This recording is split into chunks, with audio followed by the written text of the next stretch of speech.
ইউনূসকে কিভাবে তার গদি ছাড়তে হবে অথবা গদি ছাড়ার সময় তিনি পাবেন কিনা, এটুকু নিঃসন্দেহে বলা যায় যে আন্দোলন কিভাবে কোত্থেকে দানা বেঁধে ওঠে কেউ কল্পনাও করতে পারে না। আমি সবসময় একটা কথা বলি, ঠিক এই যে কোটা বিরোধী আন্দোলন এর মাধ্যমে যে শেখ হাসিনা সরকারের এরকম করুণ পরিণতি ঘটবে, এর পিছনে অনেক ধরনের ষড়যন্ত্র আছে, ছিল, এটা আমরা স্বীকার করি, কিন্তু হয়েছে তো, দানা বেঁধে উঠেছে তো।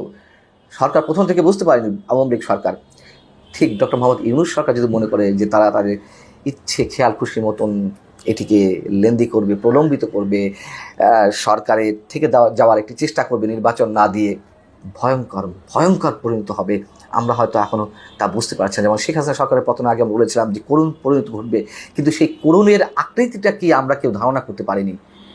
ঠিক ডক্টর মোহাম্মদ ইউনূস তার চেয়ে ভয়ঙ্কর কোনো পরিণতি বরণ করে নেওয়ার অপেক্ষায় আছেন কিনা সেটি দেখতে আমাদের 16